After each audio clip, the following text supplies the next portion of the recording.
तो आज हम पढ़ने वाले हैं प्रोकैरियोटिक और यूकैरियोटिक के बारे में। हम समझने वाले हैं कि प्रोकैरियोटिक और यूकैरियोटिक क्या होता है। आपसे पूछे कोई कि what is means of prokaryotic cell and eukaryotic cell, तो इसका मतलब क्या होता है, आइए उसी के बारे में हम जानकारी लेते हैं। अगर कोई कहे कि what you understand by the prokaryotic cell, ठीक, तो आप कह सकते हैं कि प्रोकैरियोटिक सेल का मतलब ये होता है कि एक ऐसा सेल जिसके पास न्यूक्लियर मेम्ब्रेन ना हो लेकिन जेनेटिक मटेरियल उसके पास हो, तो बोल सकते हैं a cell which do not contain nuclear membrane that is said to be a prokaryotic cell. ठीक है ना। यूकैरियोटिक सेल की बात करेंगे तो बोलेंगे a cell which contain nuclear membrane. समझ में आया ना, उसके पास क्या होता है, न्यूक्लियर मेम्ब्रेन होता है। तो प्रोकैरियोटिक और यूकैरियोटिक के बारे में आइए हम अच्छी जानकारी ले लेते हैं। ठीक, प्रोकैरियोटिक अगर हम कैरेक्टरिस्टिक की बात करेंगे तो हम कहेंगे जो प्रोकैरियोटिक सेल होते हैं उसका जेनेटिक मटेरियल न्यूक्लियर मेम्ब्रेन से कवर अप नहीं होता है, और यूकैरियोटिक सेल का जेनेटिक मटेरियल न्यूक्लियर मेम्ब्रेन से कवर अप होता है। जो प्रोकैरियोटिक सेल होते हैं वो प्रिमिटिव नेचर के होते हैं, और जो यूकैरियोटिक सेल होते हैं वो एडवांस नेचर के होते हैं। जो प्रोकैरियोटिक सेल होता है उसके पास membrane bound cell organelle absent होता है, और जो यूकैरियोटिक होता है उसके पास membrane bound cell organelle present होता है। जो यूकैरियोटिक होता है उसके पास राइबोसोम 70S होता है, और जो यूकैरियोटिक होता है उसके पास राइबोसोम 70 और 80S दोनों होता है। ठीक है ना।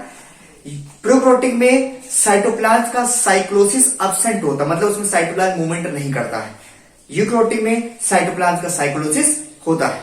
एग्जाम्पल की बात करेंगे में, अगर हम एग्जाम्पल की बात करेंगे तो प्रोकैरियोट कह सकते हैं माइकोप्लाज्मा हो गया, बैक्टीरिया हो गया, एक्टिनोमाइसीटीज हो गया, आर्ची बैक्टीरिया हो गया, सारी किसमें आते हैं, प्रोकैरियोटिक में आते हैं। ठीक, तो और यूकैरियोट में आपका आएगा प्लांट सेल आएगा, प्रोटिस्टा आएगा, ये सारी किसमें आते हैं, आपके यूकैरियोटिक में आते हैं। समझ में आया ना। तो जो प्रोकैरियोटिक सेल होता है कुछ ऐसे ऑर्गेनिज्म में होते हैं जिनकी बॉडी बहुत सिंपल होती है, और यूकैरियोटिक जो सेल होता है वो बहुत एडवांस होता है। तो ये आपको समझ में आ चुका होगा, इसमें ज्यादातर ये चीजें पूछी जाती है। ठीक, इसके बाद प्रोकैरियोटिक यूकैरियोटिक सेल को समझने के बाद हमें आता है सेल थ्योरी। ठीक है ना।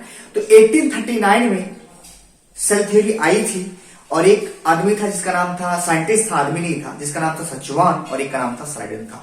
सचवान जी बॉटनिस्ट थे, और उन्होंने ये कहा कि जितने भी प्लांट हैं वो सेल से बने, और स्लाइडन जी जोलॉजिस्ट थे, उन्होंने ये कहा कि जितने भी एनिमल हैं वो सेल से बने। लेकिन बाद में सचवान 1839 में उन्होंने ये ज्ञात करा, उन्होंने पता करा, उन्हें ये पता चला कि चाहे प्लांट हो चाहे एनिमल हो दोनों सेल से बना होता है। तो उन्हीं का डेट 1839 पड़ा, और इसी में आया सेल थ्योरी। और सेल थ्योरी कहती है कि जितने भी प्राणी धरती पे प्रेजेंट है, जो भी धरती पे प्लांट एनिमल जो भी रहता है वो सारे के सारे सेल्स और उसके प्रोडक्ट से बने होते हैं।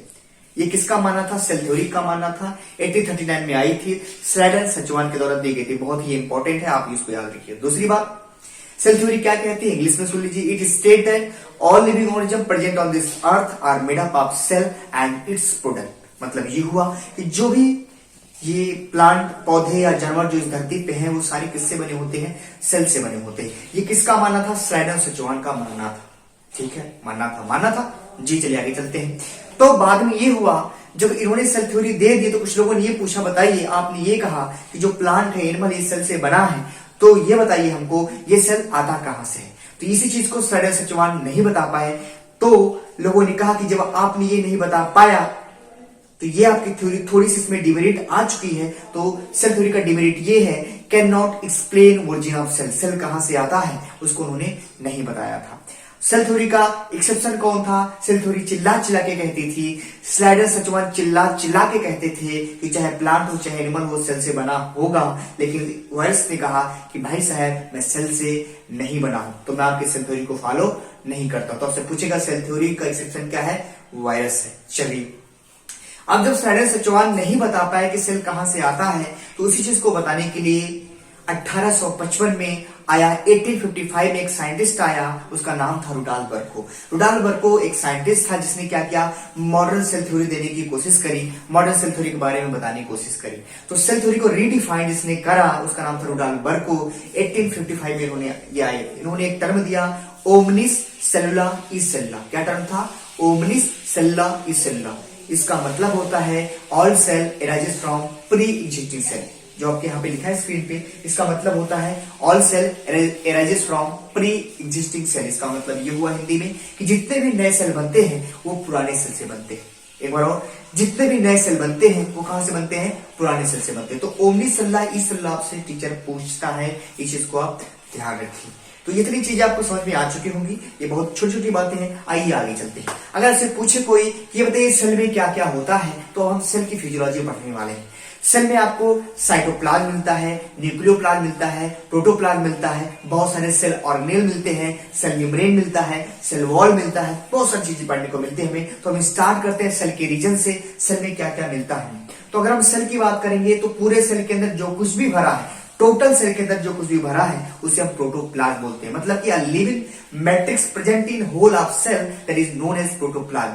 पूरे सेल के अंदर जो कुछ भी भरा है उसे क्या बोलते हैं? हम प्रोटोप्लाज्म बोलते हैं। अब दूसरी बात, स्क्रीन पे देखिएगा कि वहां देखिए बनाया गया है कि एक जगह न्यूक्लियस दिया है, तो न्यूक्लियस और सेल मेम्ब्रेन के बीच में जो पूरा लिक्विड भरा होता है उसका बोलते हैं हम साइटोप्लाज्म बोलते हैं। तो सेल में बीच में न्यूक्लियस होता है और सबसे ऊपर लेयर में सेल मेम्ब्रेन हो गया तो सेल वॉल होगा। तो न्यूक्लियस और सेल मेम्ब्रेन के बीच में जो लिक्विड भरा होता है ना, उसे हम साइटोप्लाज्म कहते हैं। तो हम इंग्लिश में कह सकते हैं the liquid present between nucleus and cell membrane that is known as cytoplasm. Right. Nucleoplasm कहां होता है? तो बोलेंगे the fluid present between nucleus inside the nucleus that is nucleoplasm. तो ये आपको मेरे ख्याल से समझ में आ चुका होगा। दूसरी बात, अगर हम बात करेंगे कुछ सेल ऑर्गेनेल की जो डबल मेम्ब्रेन होती है, जैसे मान लीजिए डबल मेम्ब्रेन सेल ऑर्गेनेल क्या होते हैं, तो बोलेंगे the cell organelle which contain double layer that is known as double membrane cell organelle. ठीक है ना। तो उसमें क्या आता है? आपका मक्खन आता है, MCN को बोलेंगे मक्खन। आपसे कोई पूछे डबल सेल ऑर्गेनेल का नाम बताओ तो आप क्या बोलेंगे? मक्खन। M for mitochondria, C for chloroplast and N for nucleus. ये ऐसे सेल ऑर्गेनेल हैं जिनके पास डबल मेम्ब्रेन सेल ऑर्गेनेल बोले जाते हैं। अच्छा, सिंगल विदाउट मेम्ब्रेन या मेम्ब्रेनलेस सेल ऑर्गेनेल कौन बोला? उसका नाम है NCR। आपके सामने देख लिखा होगा NCR। तो बोलेंगे मक्खन NCR मतलब होता है न्यूक्लियोलस, सेंट्रियल और राइबोसोम। ये ऐसे सेल ऑर्गेनेल है जिनके पास कोई भी मेम्ब्रेन नहीं पाई जाती है। तो मक्खन NCR आप याद रखेंगे। बाकी जितना भी बचा वो सारे के क्या होंगे? बाकी जितना भी बचा वो सारे सिंगल मेम्ब्रेन वाले होते हैं। तो एक और मैं पढ़ा देता हूं, इंडो मेम्ब्रेन सिस्टम पढ़ेंगे। देखिए लिखा गया होगा Indo membrane system. Indo membrane system की बात करेंगे तो बोलेंगे कुछ ऐसी सेल ऑर्गेनेल होती है जो एक साथ कोऑर्डिनेटेड मैनर में काम करती है, उसको बोलते हैं इंडो मेम्ब्रेन सिस्टम। एक के बिना उनकी जिंदगी अधूरी। उसमें आपका आता है ट्रिक है गर्लवा। देखिए GERLVA लिखा है ना, GERLVA गर्लवा लिखा है। तो गर्लवा की अगर हम बात करें तो जी फॉर क्या होता है? देखिए जी फॉर होता है गोल्गी बॉडी, ER का मतलब होता है इंडो प्लाज्मिक रेटिकुलम, हाँ GER। L का मतलब होता है लाइसोसोम और W का मतलब होता है वैक्यूल। ये ऐसी सेल ऑर्गेनेल है जो सिंगल मेम्ब्रेन है, एक साथ काम करती है, एक के बिना एक की जिंदगी अधूरी है। समझ में आ रहा? तो ये था इंडो मेम्ब्रेन सिस्टम। ठीक है ना। तो ये सब छोटी छोटी बातें थी जो आपके बेसिक कॉन्सेप्ट था, मैंने इसको बता दिया। ठीक है ना। न्यूक्लियोप्लास्ट के बारे में बताया, साइटोप्लास्ट के बारे में बताया, प्रोटोप्लास्ट के बारे में बताया। अगर मान लीजिए आपसे पूछे कि सेल के अंदर अगर प्रोटोप्लाज्म ना हो, तो अगर सेल के अंदर प्रोटोप्लाज्म नहीं होगा तो सेल श्रिंक कर जाएगा, तो उसका मेटाबॉलिज्म खत्म हो जाएगा। ठीक। अगर मान लीजिए पूछे सेल का स्ट्रक्चरल ऑर्गेनाइजेशन, सेल का ऊपर का सेल मेम्ब्रेन ना हो तो सेल मेम्ब्रेन अगर फट जाएगा तो सारा प्रोटोप्लाज्म बाहर हो जाएगा, अल्टीमेटली सेल मर जाएगा। तो आज के लिए बस इतना ही। तो आशा करता हूं मैं कि आपको ये वीडियो बहुत अच्छा लगा होगा, पसंद भी आया होगा। तो हमेशा हंसते रहिए, मुस्कुराते रहिए। फिर हम फिर से एक बार और इससे बेस्ट वीडियो लाएंगे। हाँ, और अब हम अगली बार सेल मेम्ब्रेन सेल वॉल पढ़ेंगे। क्या पढ़ेंगे? सेल मेम्ब्रेन और सेल वॉल। उसके बाद मक्खन पढ़ेंगे, उसके बाद NCR पढ़ेंगे, उसके बाद इंडो मेम्ब्रेन सिस्टम गर्लवा पढ़ेंगे। इतना हमें पढ़ना है। 5 लेक्चर में आपका पूरा 5-6 लेक्चर में आपका ये सेल चैप्टर खत्म हो जाएगा। ठीक है ना।